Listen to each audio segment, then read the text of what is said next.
मैं doctor Gulab Chand Meena, associate professor political science, SRP government PG college Bandikui. आज हम बात करेंगे प्रतिनिधि भारतीय राजनीति विचारकों के रूप में कौटिल्य का एक बहुत बड़ा नाम था, जिसे आचार्य विष्णुगुप्त कौटिल्य के नाम से जाना जाता है। उसने कहा था कि राजा के लिए प्रजा के सुख से भिन्न अपना कोई सुख नहीं है और प्रजा के सुख में उसका सुख है। आचार्य कौटिल्य।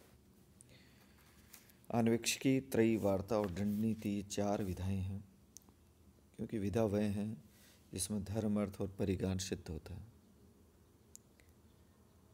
किंतु उसमें दंड नीति सर्वाधिक महत्वपूर्ण है, क्योंकि अन्य विधाओं का मूल दंड नीति में ही है और संपूर्ण सांसारिक जीवन दंड नीति पर आश्रित है। कौटिल्य शासन कला और कूटनीति का महान प्रतिपादक था। भारत एक प्राचीन गौरवमय देश है, जिसे सदियों तक विश्व गुरु रहने का सौभाग्य प्राप्त हुआ, और सूर्य सदैव पूर्व में उदय होता है और ज्ञान का सूर्य भी पूर्व से उदय हुआ है। अनेस्ट बारकर के आरोप सही ये नहीं है कि भारत का प्राचीन काल राजनीतिक चिंतन की दृष्टि से मरुभूमि है और प्राचीन भारत ने विश्व का केवल आध्यात्म दर्शन किया है। 20वीं शताब्दी के प्रारंभ में कौटिल्य के अर्थशास्त्र की खोज में इस मत का पूर्णतः खंडन कर दिया गया और ये सिद्ध कर दिया गया कि प्राचीन भारत केवल अध्यात्म नहीं है, अपितु समाज दर्शन में भी किसी प्रकार से पीछे नहीं। और निसंदेह कौटिल्य का अर्थशास्त्र भारतीय रचनाओं में राजनीति शास्त्र का सबसे महत्वपूर्ण ग्रंथ है। इस ग्रंथ के इतने अधिक महत्व के चार कारण हैं। पहला कारण तो था कौटिल्य चूँकि एक यथार्थवादी विचारक और व्यवहारिक राजनीतिक था, उसने एक ऐसी समस्याओं के विषय में लेख लिखा जिसका व्यक्तियों, विशेष रूप से सार्वजनिक क्षेत्र में कार्य करने वाले व्यक्तियों को अपने व्यवहारिक जीवन में वस्तुतः सामना करना पड़ता। प्राचीन भारत में सामान्यतः परंपरा प्रचलित थी कि राजनीति की विवेचना उसे धर्म का एक अंग मानकर की जाती, लेकिन कौटिल्य ने इस परंपरा से हटकर राजनीति का स्वतंत्र रूप से अर्थात उसे धर्म से पृथक करके लिखा। तीसरी बात थी कौटिल्य का अर्थशास्त्र राजनीतिक विषयक सभी ग्रंथों, विचारों को संग्रहसार है। कौटिल्य ने न केवल राजनीतिक विचारों का प्रतिपादन किया, उन्होंने अपने व्यवहारिक कार्यों के आधार पर अपने देश को एक सुदृढ़ और केंद्रीकृत शासन प्रदान किया, जैसा कि उसके पूर्व कभी भारतीयों ने नहीं जाना था। भारत में कौटिल्य के पूर्व राजनीतिक बुद्धिमत्ता और शासन कला के सिद्धांत स्पष्ट रूप से इधर उधर बिखरे हुए थे, और कौटिल्य ने इन सभी सिद्धांतों को एक स्थान पर एकत्रित कर शासन कला के एक पृथक और विशिष्ट विज्ञान की रचना करने का कार्य किया। इस दृष्टि से कौटिल्य को शासन कला और कूटनीति का सबसे महान प्रतिपादक कहा जाता है। भारत के महानतम कूटनीतिज्ञ कौटिल्य ने अपने जीवन के संबंध में प्रामाणिक सामग्री का बड़ा शोचनीय अभाव है। उसके बहुमुखी व्यक्तित्व के समान उसके नाम भी अनेक रहे। और चाणक्य। उसका वास्तव नाम विष्णुगुप्त था। उसे कौटिल्य इसलिए कहा जाता था कि उसका जन्म कुटिल नामक ब्राह्मण वंश में हुआ।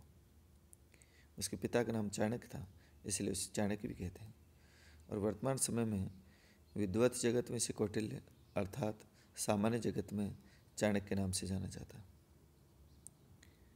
कौटिल्य मौर्य साम्राज्य की आधारशिला रखने वाले चंद्रगुप्त मौर्य का समकालीन था, और हिंदी के कवि तुलसीदास और सूरदास जी की तरह इनके जन्म स्थान के संबंध बड़ा मतभेद है। बौद्ध ग्रंथ उनकी जन्मभूमि तक्षशिला मानते हैं, तो जैन ग्रंथों के अनुसार उसकी जन्मभूमि मैसूर राज्य का श्रवणबेगोल प्रदेश है। कुछ विद्वान इसका जन्म स्थान नेपाल का तराई प्रदेश मानते हैं। इनकी शिक्षा दीक्षा नालंदा विश्वविद्यालय में हुई और समुद्री राज्यों का केंद्र मगध राज्य था, जिस पर नंद वंश का शासन था। इसका अंतिम शासक महापद्मानंद था, और एक कथा इस प्रकार की है कि उसके प्रधानमंत्री सक्टार इससे नाराज थे और राजा ने एक दिन कुछ ब्राह्मण निमंत्रित करने का कार्य सक्टारा को सौंपा। सक्टार ने एक दिन इसे काले शिखाधारी चाणक्य को पैरों में चुभ जाने पर काश नामक घास को मट्ठा डालकर समूल नष्ट करते देखा था, और वह कौटिल्य को निमंत्रण दे आया और उसे सबसे ऊंचा आसन दिया। कौटिल्य का रंग देख करके महापद्मानंद ने उसे अपमानित किया, तो कौटिल्य ने उसी समय शिखा खोलकर प्रण किया कि जब तक नंद वंश का नाश नहीं कर लूँगा शिखा नहीं बांधूंगा। कौटिल्य एक सच्चा ब्राह्मण था और तत्कालीन समय की परंपराओं के अनुसार उसका उद्यम अध्यापन कार्य था। शास्त्र और शस्त्र की ज्ञाता, शिक्षक के रूप में उसे अत्यधिक ख्याति प्राप्त थी और उसके समय में कदाचित ही कोई ऐसा शासक या मंत्री रहा हो जो उसे महानतम आचार्य का शिष्य नहीं रहा हो।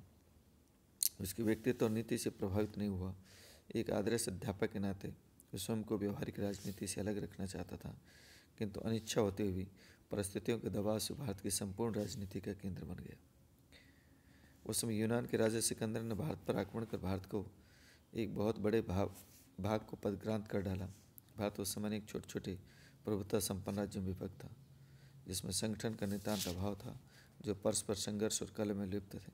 भारत पर जब सिकंदर ने आक्रमण किया तो भारत ने अनेक निरीक्षों से अपने देशवासियों को हराने में सिकंदर की सहायता की और इस घटनाचक्रम से कौटिल्य को अत्यधिक आघात पहुंचा और इस दुर्दशा से मुक्ति के लिए उसने हिमालय और समुद्र के बीच की संपूर्ण आर्य भूमि को एक शासन सूत्र में पिरोना आवश्यक समझा।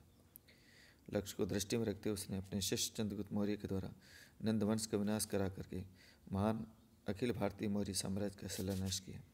तात्कालिक परिस्थितियों की पृष्ठभूमि में राजनीतिक विचारों का प्रकाशन करते हुए सुप्रसिद्ध ग्रंथ अर्थशास्त्र की रचना की।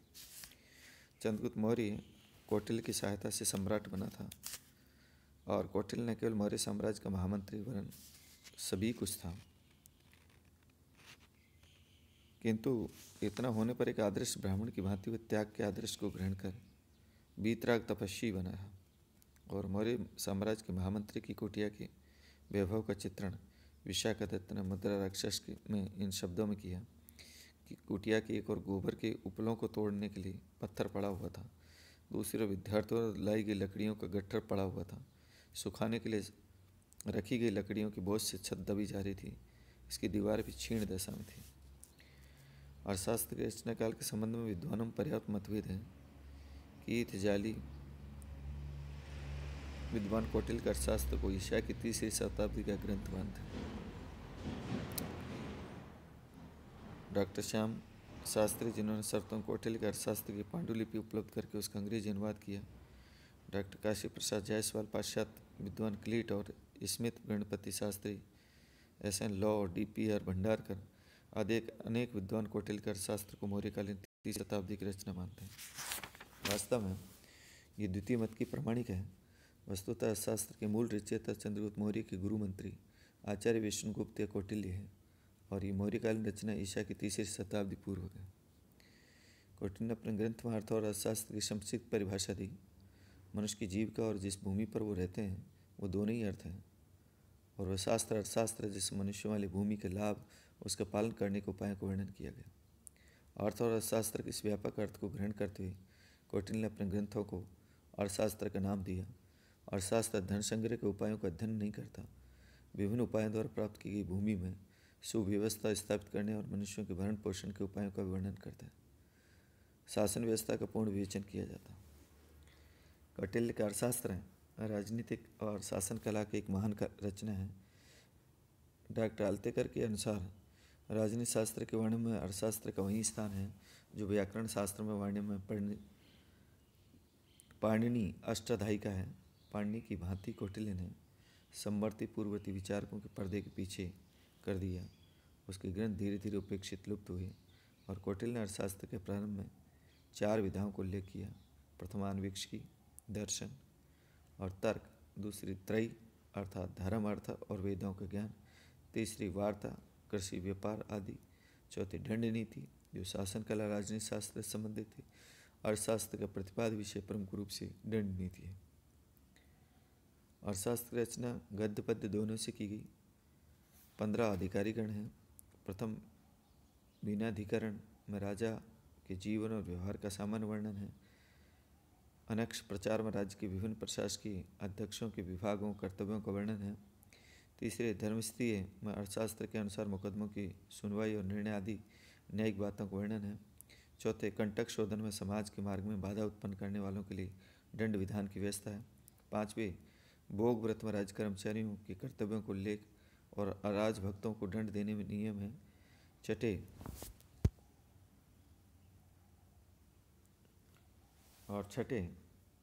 मंडल योनि में शत्रु राष्ट्रों को वश में करने के उपाय बताए गए और 7वें शांष्ट गुण में शत्रुओं के प्रतिकार के उपाय बताए गए।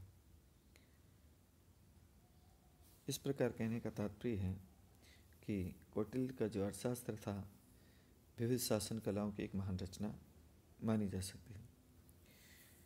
कौटिल्य की जो अवधारणा थी राज्य की उत्पत्ति के संबंध में उनके विचार थे। यद्यपि अर्थशास्त्र में राज्य की उत्पत्ति के किसी सिद्धांत की विधिवत विवेचना नहीं की गई, किंतु यंत्र तंत्र व्यक्त विचारों के आधार पर कहा जा सकता है कौटिल्य राज्य का मूल एक संविदा में देखता है।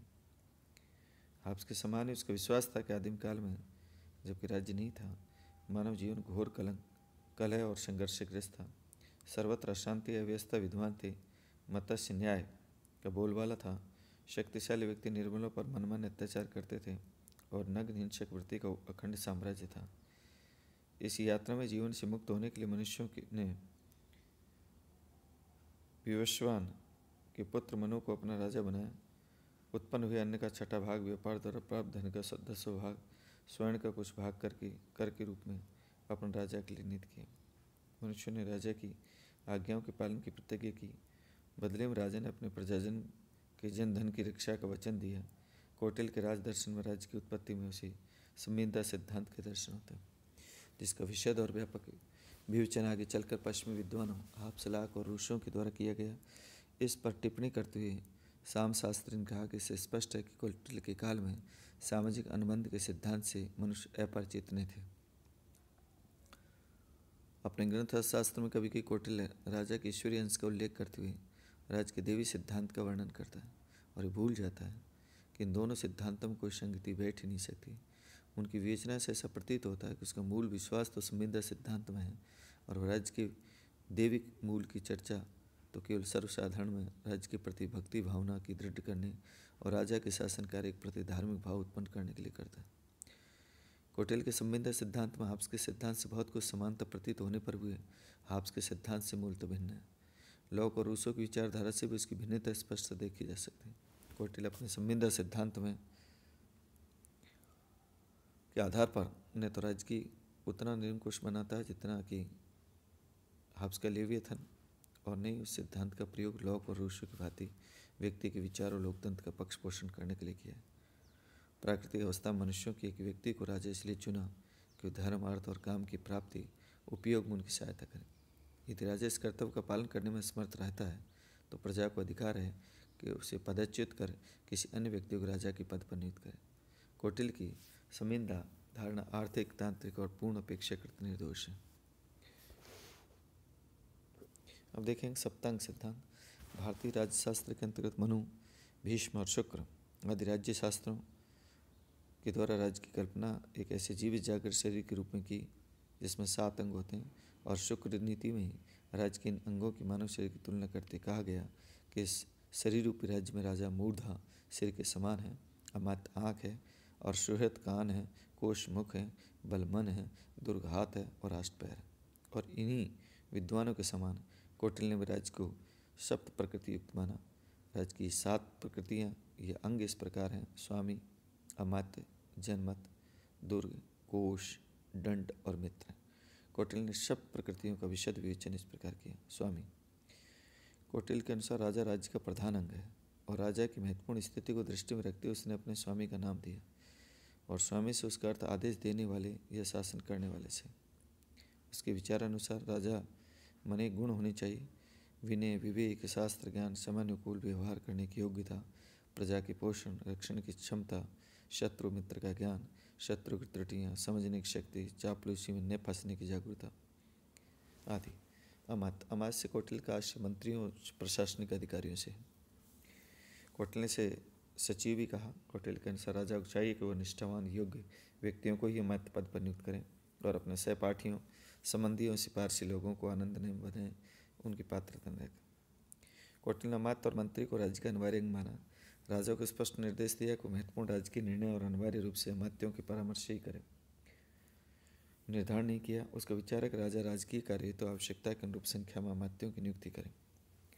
जनपद का अर्थ है जनयुक्त भूमि, और वर्तमान काल में जिसे हम जनता और भूमि कहते हैं, कौटिल्य ने दोनों को एक ही पद में सम्मिलित करते हुए उसे जनपद का नाम दिया।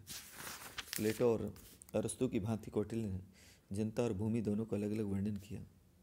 जनता सरल हृदय वाली, निष्ठावान, स्वभावनी, संपन्न होनी चाहिए। दुर्ग, कौटिल्य के अनुसार दुर्ग भी राज्य का उतना ही महत्वपूर्ण अंग है जितनी जनता और भूमि अथवा दुर्ग। दुर्ग राज्य की रक्षात्मक शक्ति और आक्रामक शक्ति दोनों का प्रतीक है।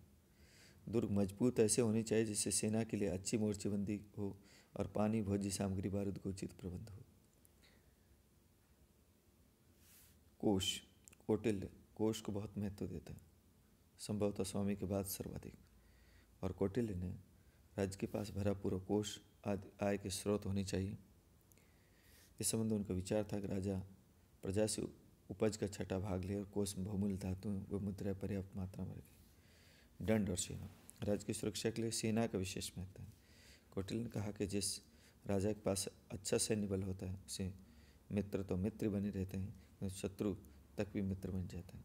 सैनिक अस्त्र शस्त्र के प्रयोग भली भांति प्रशिक्षित वीर स्वाभिमानी राष्ट्र प्रेमी होनी चाहिए।